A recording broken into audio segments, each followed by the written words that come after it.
धामी की अध्यक्षता में हुई कैबिनेट बैठक, करोड़ों रुपए की परियोजनाओं को मिली मंजूरी। तो बड़ी खबर आपको बता रहे हैं उत्तराखंड से, जहां पर सीएम धामी की अध्यक्षता में बैठक हुई। आपको बता दें, लोक निर्माण विभाग के बी ग्रेड पुलों को ए ग्रेड में अपग्रेड किया जाएगा। ये सब फैसला जो है धामी सरकार की ओर से लिया गया। साथ ही आपको बता दें कि उत्तराखंड की पहली जियोथर्मल पॉलिसी को भी हरी झंडी यहां पर सरकार की ओर से दिखा दी गई है। तो वहीं विजिलेंस में 20 नए पद भी बढ़ाए गए हैं। तो बड़ी खबर आपको बता रहे हैं, जहां सीएम धामी की अध्यक्षता में बैठक हुई है और जिसमें कई सारे अहम फैसले जो यहां लिए गए हैं और करोड़ों रुपए की परियोजनाएं जो हैं वो यहां उनको मंजूरी मिली है। सबसे पहले लोक निर्माण विभाग के बी ग्रेड पुल को ए ग्रेड में अपग्रेड किया जाएगा। सबसे बड़ी खबर यही है। इसी के साथ उत्तराखंड की पहली जियोथर्मल पॉलिसी को भी हरी झंडी यहां पर सरकार की ओर से दिखा दी गई है। वहीं विजिलेंस में 20 नए पद बढ़ाए गए हैं। तो लोक निर्माण विभाग के बी ग्रेड पुलों को ए ग्रेड में अपग्रेड करने की बातें जो हैं वो यहाँ कही जा रही हैं। साथ ही आपको बता दें, जिसके लिए करोड़ों रुपए की परियोजनाओं को भी यहाँ पर हरी झंडी जो है सरकार की ओर से दिखा दी गई है। साथ ही आपको भी बताते चलें कि देखिए, उत्तराखंड की पहली जियो पॉलिसी को भी यहाँ हरी झंडी दिखाई गई है सरकार की ओर से। और विजिलेंस में 20 नए पद बढ़ाने की बात की जा रही है।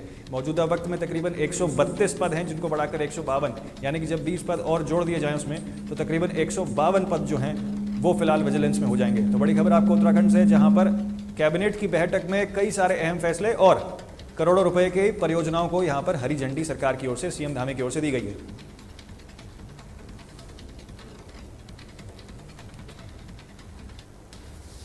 तो इसी खबर पर और जानकारी के साथ हमारे सहयोगी दिग्विजय चौहान जुड़ चुके हैं देहरादून से। दिग्विजय, कई करोड़ों रुपए की सौगात जो है इस वक्त धामी सरकार की ओर से जनता को दी गई है, क्या पूरा अपडेट?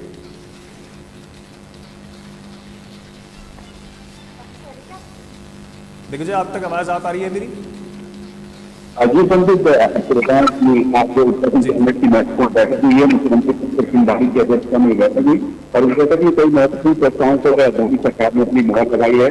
और बैठक में जो प्रस्ताव पास किए गए उसमें जियोथर्मल नीति की उस पर उत्तराखंड कैबिनेट ने अपनी मुहर लगाई है। इसके अलावा जो फैसले लिए गए हैं कैबिनेट के द्वारा, उनके बारे में आपको जानकारी दे दी।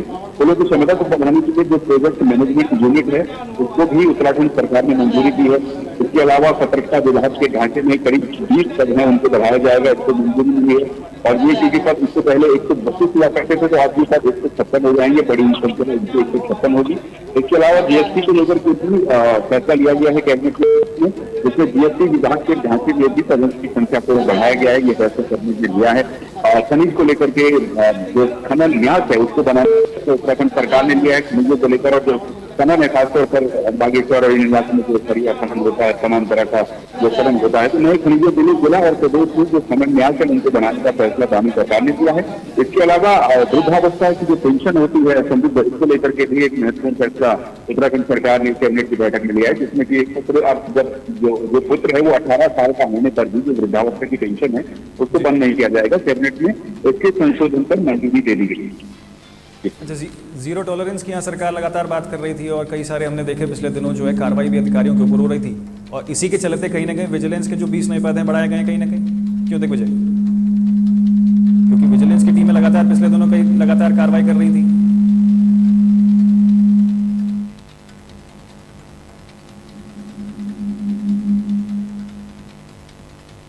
दिग्विजय, आपको अगर आवाज आ रही है मेरी, तो मेरा सवाल ये था आपसे कि विजिलेंस के द्वारा कई सारे अधिकारियों के ऊपर कार्रवाई जो है पिछले दिनों की गई थी, उसी के चलते अब कैबिनेट की बैठक में फैसला हुआ है कि देखिए 20 नए और पद बढ़ाए जाएंगे।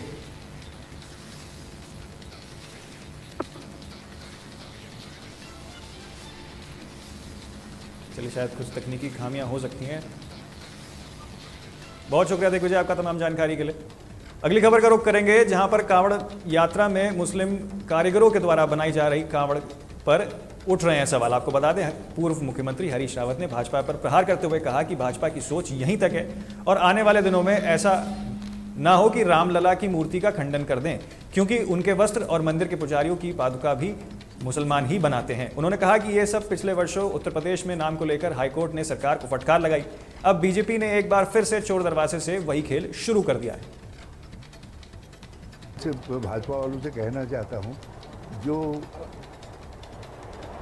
राजा रामचंद्र जी के रामलला के मंदिर में जो पुजारी हैं, वो जिस पादुका को पहनते हैं उसको भी मुसलमान बनाते हैं, रामलला के वस्त्र भी मुसलमान बनाते हैं, और ये कई पीढ़ियों से बनाते आ रहे हैं।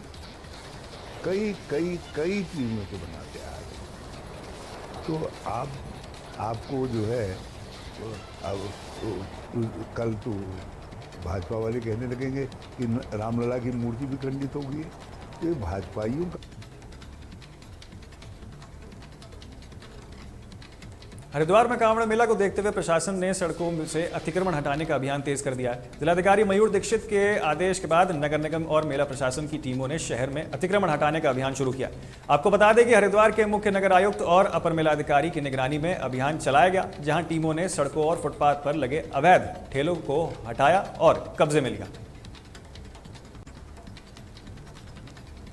पूरा कांवड़ में जो क्षेत्र है उसमें हमारा विशेष अतिक्रमण अभियान पिछले एक सप्ताह से चल रहा है। इसमें हम सर्वप्रथम हमारा रोडी मेल वाला और घाट के आसपास के क्षेत्र में रोड का उसमें अभियान चलाया। कल हमने सिंहद्वार जटवाड़ा पुल इन एरिया में भी चलाया। आज भी हम पूरे क्षेत्र में ही चलाएंगे और जितना भी हमारा कांवड़ का क्षेत्र है हर जगह हमारा अलग अलग टीम है। इसमें हमारे जो स्वास्थ्य अधिकारी मौजूद बनाया है और उनके ही डायरेक्शन में काफ़ी ज़्यादा अभियान चलाया जा रहा है। इस पर कांवड़ में हमारा जो पूरा कांवड़ की जो पटरी रहेगी, जो पूरा कांवड़ हमारा उद्देश्य यही है कि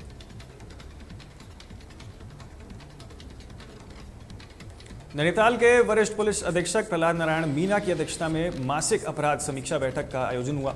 इस दौरान एसएसपी ने साफ शब्दों में कहा कि अपराध नियंत्रण और कानून व्यवस्था को लेकर किसी भी स्तर पर लापरवाही बर्दाश्त नहीं होगी।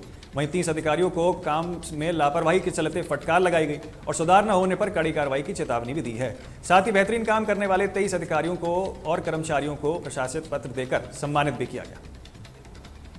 आज हमारी जो है मासिक अपराध गोष्ठी थी, तो इसमें जो हमारा मंथली रिव्यू है वो भी हमने किया है और इसके साथ साथ जो आगामी पंचायत चुनाव आ रहा है उसकी तैयारियों के संदर्भ में जो इनको निरोधात्मक कार्रवाई करनी है, जो पोलिंग स्टेशन है संवेदनशील अति संवेदनशील, उनके हिसाब से जो कार्रवाई करनी है और आपदा के मद्देनज़र जो इनको बेसिक प्रिकॉशनरी भी रखनी है, उन सब चीज़ों को लेकर डिस्कशन हुआ है। एक दो मामलों में जो प्रिवेंटिव जाग कम हुआ है।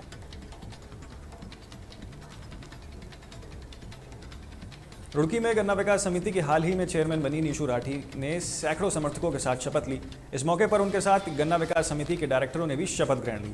वहीं शपथ ग्रहण के दौरान पूर्व कैबिनेट मंत्री स्वामी यतीशानंद, रुड़की के विधायक प्रदीप बत्रा और राज्य मंत्री देशराज कर्णवाल सहित तमाम बीजेपी के नेता मौजूद रहे। समिति लिब्बा रेड्डी मंगलोर का जो चुनाव था गन्ना समिति का, उसकी चेयरमैन बहन नीशू राठी जी बनी है और उपाध्यक्ष भाई विनोद जी और उनकी पूरी टीम का आज शपथ ग्रहण समारोह था और बड़ी संख्या में इस शपथ ग्रहण समारोह में क्षेत्र के बहुत प्रबुद्ध लोग इसमें पहुंचे हैं। सभी अतिथिगण का धन्यवाद करती हूँ कि वे हमारे इस प्रोग्राम में शपथ समारोह में आए और मैं अपनी भाजपा सरकार का हाथ जोड़कर धन्यवाद करती हूँ कि उन्होंने मुझे इस क्षेत्र में मौका दिया है और सभी अपने क्षेत्रवासियों का धन्यवाद करती हूँ। उन्होंने जो मुझे कार्य सौंपा है मैं उस खबर रुड़की से है, जहां हरिद्वार पर शेरपुर गांव के पास आजाद समाज पार्टी के प्रदेश महासचिव तेज प्रताप सैनी पर जानलेवा हमला किया गया। आपको बता दें कि तेज प्रताप सैनी अपनी गाड़ी से रुड़की की ओर आ रहे थे, तभी सामने से आ रही एक कार में 4 लोग निकले और उन्होंने तेज प्रताप पर हमला कर दिया। वहीं इस घटना से क्षेत्र में सनसनी फैल गई है। साथ ही हमला होने से अफरा तफरी मच गई और हमलावर वारदात को अंजाम देकर मौके से फरार हो गए। मैं जो है पतंजलि से जो है अपने घर की ओर रुड़की आदर्श नगर आ रहा था, तभी रास्ते में शेरपुर एक गाड़ी आई वैगनार या सेंट्रो कुछ ऐसी थी, हमें ज़्यादा मौका नहीं मिला देखने का। उन्होंने एकदम अचानक गाड़ी के सामने गाड़ी लगाई और तभी एकदम उन्होंने हथियार के साथ में कुछ हाथ में इस तरीके थे। हम भी ज़्यादा हड़बड़ाहट में लड़का गाड़ी चला रहा था, एकदम गाड़ी लगाई और दूसरी गाड़ी बच गई आने से और तुरंत उन्होंने हमला कर दिया गाड़ी।